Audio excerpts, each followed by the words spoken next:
dudes, consulta en forma inmediata al centro de salud más cercano. Nosotros vamos a saber qué hacer. Por eso, viaja seguro, no te expongas en forma innecesaria, por vos, por tu familia, por tus amigos y por todos los que no conoces. Es responsabilidad vacacionar todos de la mejor manera y en forma segura. Todos dependemos de la responsabilidad social de cada uno. Más que nunca, cuídate y cuida a los demás. Ministerio de Salud, Gobierno de la Provincia de Córdoba. ¿Seguís sin usar el barbijo? ¿Y qué esperás para hacerlo? Cubrí tu nariz, boca y mentón. Gobierno de la Provincia de Córdoba. Nuevo parque temático Brochero Santo. Un viejo sueño que ya es realidad para cordobeses y turistas. Ubicado en el Valle de Tras la Sierra, este imponente espacio propone un recorrido turístico religioso inspirado en la vida, obra y milagro del primer santo argentino José Gabriel, el cura brochero. Rodeado de un entorno único, Juan Schiaretti inauguró, junto a la diputada nacional Alejandra Vigo, el presidente de la Agencia Córdoba Turismo, Esteban Avilés, y la presencia del obispo de la diócesis de Cruz del Eje, Monseñor Hugo Ricardo Araya, y el intendente de Cura Brochero, Carlos Oviedo, este nuevo parque, que cuenta con más de 70 esculturas de tamaño real, mobiliario de...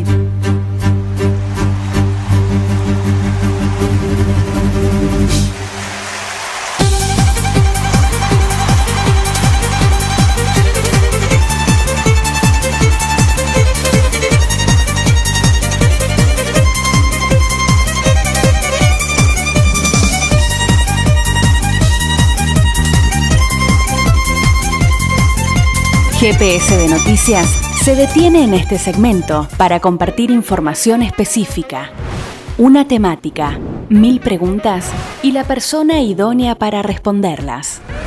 GPS de Noticias.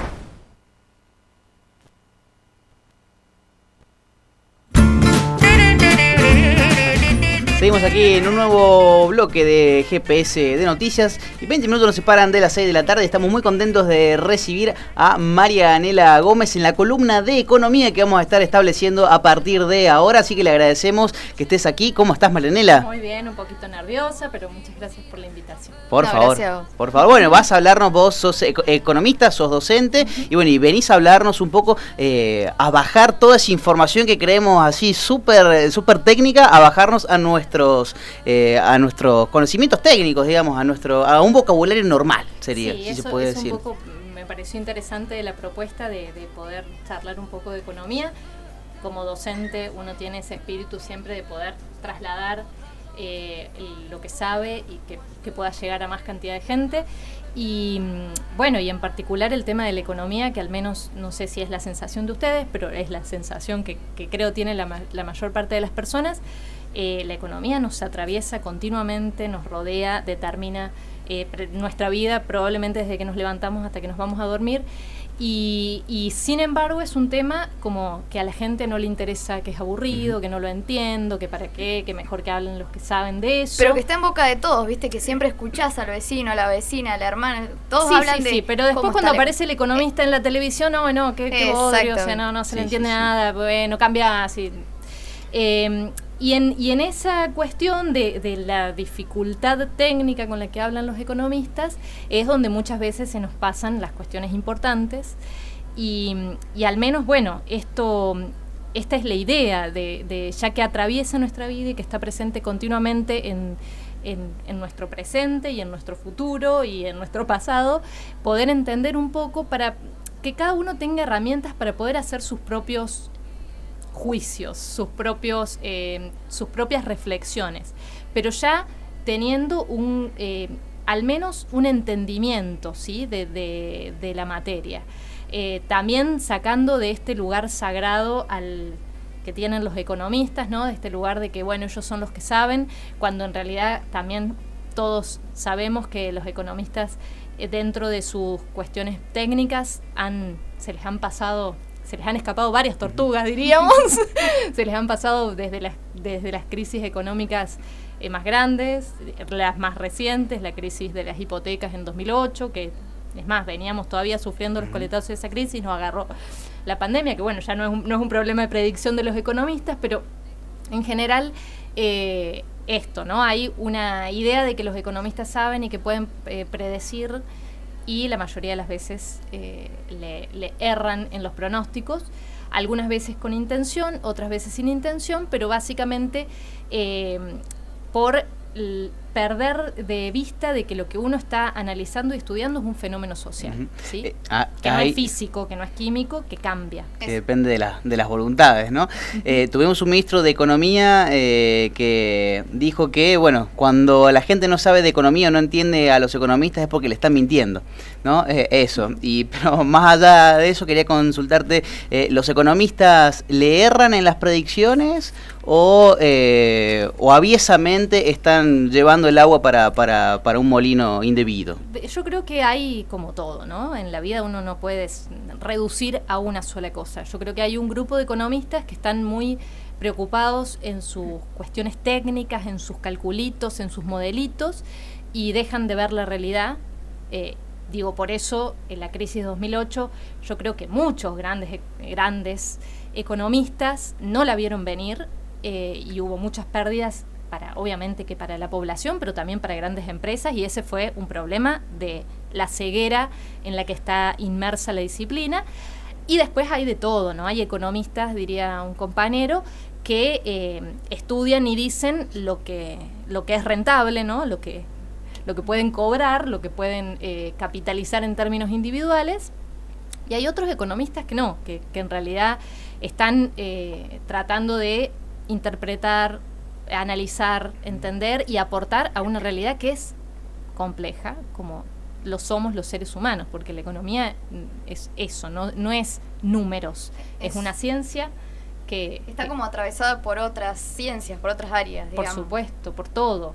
Y el objeto de estudio es el quehacer de los seres humanos. Entonces el objeto de estudio no es una piedra, una molécula, algo que yo puedo meter en un modelito y que me va a dar un resultado acá, en la China, en el Congo, el resultado no va a cambiar. O sea, el comportamiento económico está influido por un contexto histórico, político, social, y eso cambia en un momento de tiempo, cambia en un país, cambia en una región. Entonces, de hecho, bueno, un poco volviendo a lo que un poco habíamos charlado sobre qué hablar en esta columna, siempre la coyuntura nos lleva puestos, y ahora el tema es, bueno, el discurso de Alberto Fernández en la apertura de las sesiones del Congreso, y yo rescaté uno de los fragmentos que a mí me parece que interpela directamente a los economistas, y Alberto Fernández dice en un momento: albergo el deseo de quienes, tras el disfraz de objetividad, y ahí aparecemos los economistas, porque como supuestamente nos encargamos los números son objetivos y no mienten, gran mentira. Dice, estos que tras el disfraz de objetividad escriben preservando intereses de poderes económicos concentrados. Espero que adviertan el daño que le están haciendo a la misma sociedad que ellos dicen pretenden desarrollar, ¿no? En este sentido, ahí, enlazando con esto que decíamos bueno, los economistas le erran, no le erran, y hay de todo. Hay algunos que pagan porque es eso lo que dicen. Uno como docente pretende que, digamos, los economistas que formamos en la universidad vuelvan al origen de la disciplina, que es la preocupación por el bienestar de las personas, la preocupación por los temas que hacen a la desigual distribución de la riqueza, a las condiciones materiales en las que este capitalismo nos ha llevado, que alguna columna lo podemos tratar. Cuando uno se mete en el tema de desigualdad es escalofriante ver cómo, no digo en los últimos 50 años, estoy diciendo en la última década, es más, desde la crisis de las hipotecas en 2008 hasta ahora, cómo ha habido una concentración tremenda de la riqueza, concentración que seguramente después de esta crisis que estamos viviendo también se va a ver manifestada, ¿no? Ya estamos viviendo esos resultados de esta crisis y seguramente van a permanecer por mucho tiempo. En ese sentido, por ejemplo, también retomando el discurso de Alberto Fernández, en un momento él hablaba de la desigualdad y cómo esa desigualdad se manifiesta hoy en la distribución de las vacunas.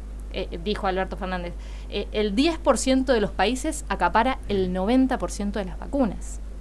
¿No? Al margen de que están como en una suerte de guerra comercial, de que si yo produzco no te vendo y que si entonces vos no te dejo exportar. No.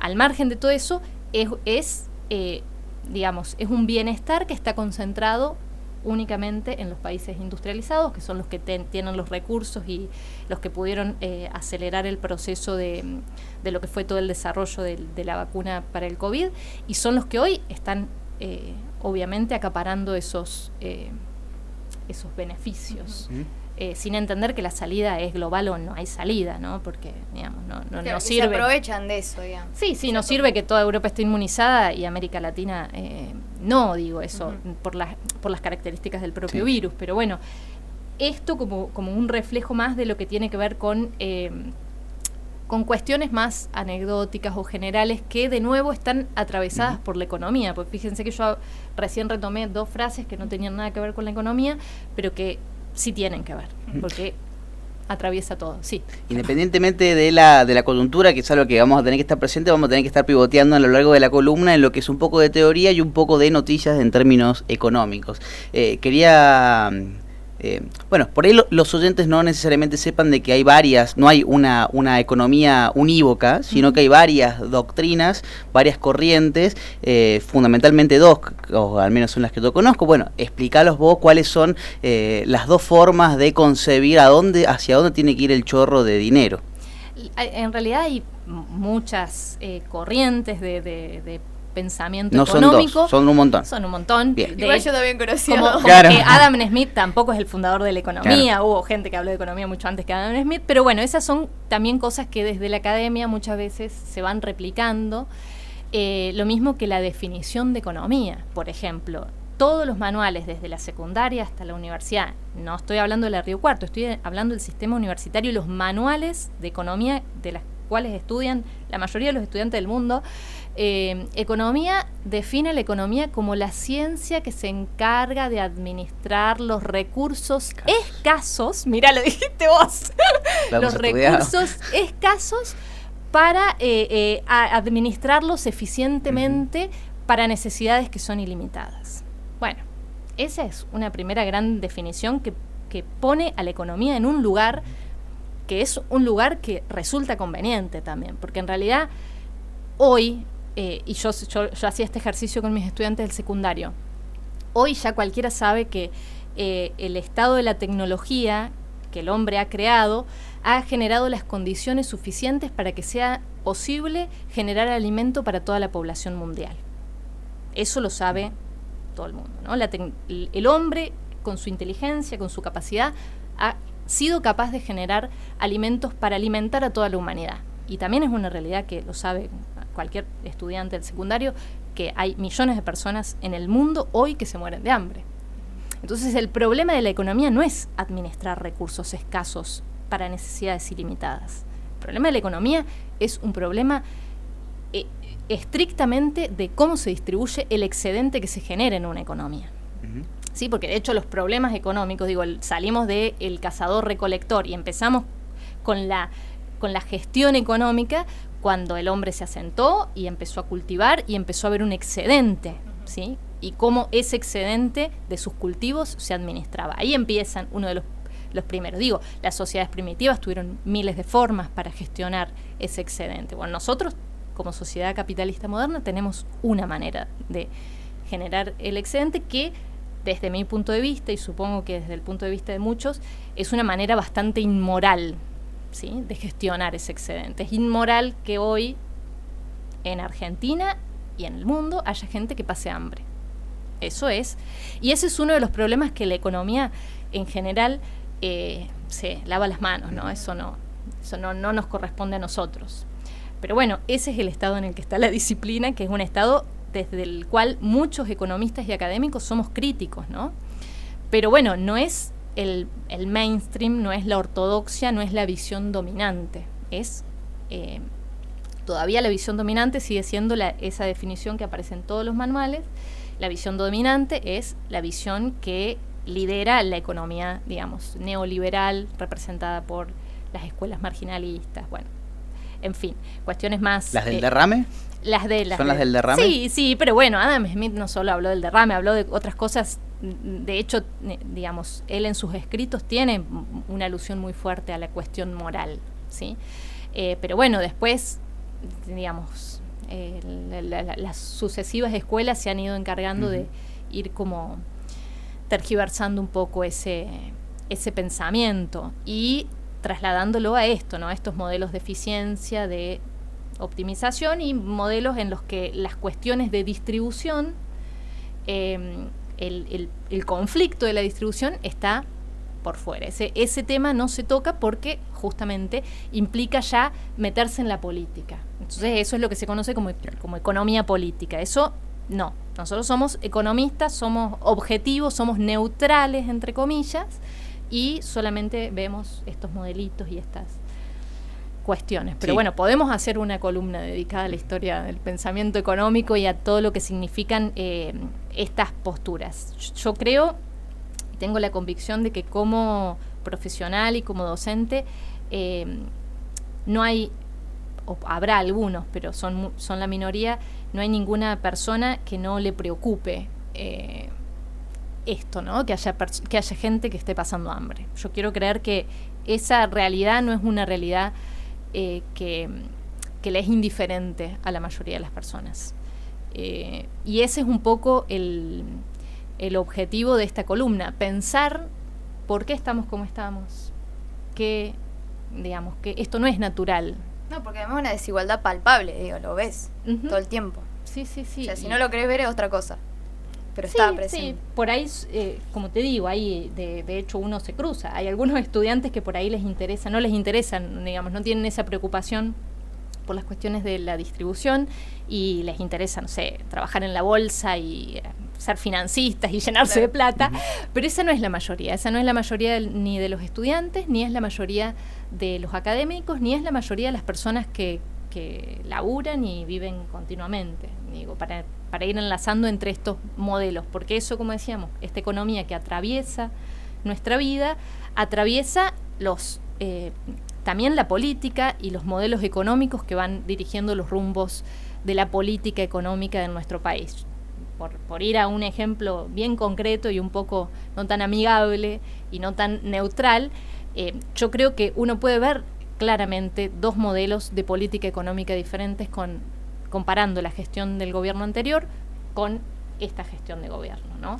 En ese sentido, a mí me encanta la frase de Dolina que dice que solo para el analfabeto todos los libros son iguales. Y sí, para un analfabeto todos los libros son iguales, y para un analfabeto político todos los políticos son iguales. No pueden ser todos iguales, ¿no? Entonces, mirar la dirección que tomó la política económica durante el gobierno de la gestión de Cambiemos y mirar la dirección que pretende tomar la política económica durante esta gestión, pandemia, tsunami, meteorito de por medio, para mí muestra claramente que hay modelos de gestionar ese excedente, modelos de entender la política económica que son distintos, que no son los mismos, que los podemos encuadrar como escuela keynesiana, marxista, han llegado a decir que el kirchnerismo era nada más lejos, pero bueno, digamos, sí corresponden a tradiciones de las escuelas de pensamiento económico diferentes y que están dando resultados en la realidad palpable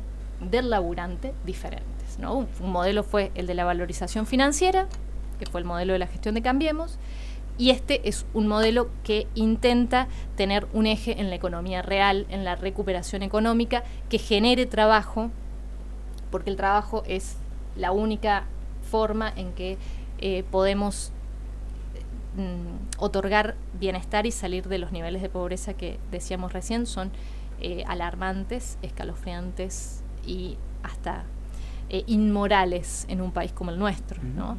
Pero bueno, la única solución real y concreta a la pobreza, una solución a largo plazo, tiene que ver con generar fuentes de trabajo, que le den posibilidades de ingreso, de mejora en la calidad de vida a las personas. Y bueno, yo entiendo que es ese al menos la intención, el perfil y las medidas económicas que se han ido tomando incluso durante este año de pandemia, ¿no? Todas las ayudas a las empresas que obviamente muchas no fue suficiente y muchas empresas debieron cerrar, pero todas las ayudas de ingreso a las familias que no podían salir a trabajar y que necesitaban un ingreso. Bueno, creo que la mirada está un poco puesta en eso. No sé, volviendo un poco porque yo me voy, como verán. O sea, No, me fui, estamos en cualquier cosa. Embobada, te digo. Me fui y volvamos al discurso de Alberto. Si bien, digamos, esto fue parte del discurso de las sesiones de apertura, que uno puede decir, bueno, queda en una proclama, son intenciones, perfecto, puede que sí, puede que no. Sí fue claro esto de que en Argentina no hay más lugar para el ajuste. También refiriéndose a la relación con el Fondo Monetario Internacional, también dijo, es necesario que el salario le gane a la inflación. Esto yo también se lo he escuchado muchas veces decir al ministro de Economía, Guzmán, porque tienen en claro en este modelo económico que tiene fuerte eje en la recuperación económica de la economía real, esto de que obviamente es necesario un mercado interno que motorice la actividad económica, más en este contexto en donde cada vez más, a partir de la pandemia, digamos, el comercio internacional está muy restringido. Entonces, bueno, en ese sentido, la recuperación del salario es importante que, bueno, contener la inflación para que este deseo de que el salario le gane a la inflación funcione. Una de las cuestiones centrales tiene que ver con la inflación. Inflación y salario fueron un poco un tema más, digamos, lateral en el discurso, que incluyó muchas otras cosas. Más fuertemente habló del tema de las tarifas, con un proyecto concreto que va a enviar al Congreso, en donde dijo que la intención era desdolarizar definitivamente las tarifas y adecuarlas a los ingresos en pesos. En esto habló de un esquema por ahí más progresivo, ¿no? De que en las tarifas se cobre más a quienes realmente tienen más capacidad de pago, que hay que ver cómo se implementa eso no quedó del todo claro, es bastante complejo el tema, siempre ha sido complejo, digo, esto de las tarifas segmentadas es una propuesta que viene desde hace ya muchos años, pero que tiene una complejidad en la implementación que no es menor. Sí, sí. Y el tema, digamos, central, o al menos el tema que más se ha estado hablando desde el lunes que fue el discurso, fue el tema de la deuda, ¿no? Que es un tema que lamentablemente también traemos de muchos años de historia de deuda con el FMI, y digamos, en una actitud que, si bien a muchos sorprendió, en realidad, si uno retoma el discurso de apertura de 2020, antes de que llegara todo este meteorito pandemia, él había estado manifestando esto de que había que nunca más endeudar a la Argentina de esta manera tan irresponsable. En ese momento, se encomendó una investigación sobre cuál fue el procedimiento en el que se tomó esta deuda, un procedimiento, digamos, completamente ajeno a la voluntad del pueblo. Yo me acuerdo, todos nos despertamos de Macri, ¿cómo viene el FMI de vuelta? Ese año fue un descontrol, yo no sé si yo lo tengo muy presente. Sí, además total. 3 devaluaciones, todo el día el dólar estaba presintiendo, y un día de la mañana me levanté y estábamos con el FMI de nuevo. Violando incluso, o sea, la investigación es porque se violan todos los protocolos, tanto internos para financiarse, la deuda no pasó por el Congreso, y también los del FMI, por lo cual también allá en el organismo tienen su investigación interna. Yo creo que de alguna manera él en el discurso eso lo deja ver, ¿no? Como que esta es una inquietud que también ha sido, digamos, que es acompañada por parte del FMI. Sí, de alguna forma, yo entiendo que en plena negociación del FMI, cuando él se da la licencia de hablar de este tema así tan abiertamente, tiene que ver con que, es una realidad insoslayable y de la que el FMI esta vez no se puede hacer el sonso y mirar para otro lado. Esos han sido los temas centrales. El tema de deuda es un tema para hablar largo y parejo. Que lo abordaremos en las próximas charlas que hayamos tenido, que vamos a tener en realidad. Así que bueno, esperemos que te hayas sentido muy cómoda. Recordemos, Marianela Gómez, ella es economista, docente, y bueno, y nos va a despejar todas las dudas, nos va a bajar los contenidos en un sentido coloquial. Capaz que les dejo más dudas. Bueno, pero también esa es la idea, también esa es la idea, también Sí, esa es la idea. Bueno, a amigarnos un poco más con esta ciencia oculta, casi alquímica, que es la economía, ¿no? Así que, bueno, muchas gracias, espero que te hayas sentido cómoda. Muy bien. Muy cómoda, muchas gracias por la invitación. Por favor, gracias y bueno, por el desafío. Nos reencontraremos, no tengo muy bien en claro si es el miércoles que viene o el otro, pero yo vengo el miércoles. perfecto. Usted me recibe, Me quedo en la puerta. Nos reencontraremos, muchas gracias por haber venido. Gracias.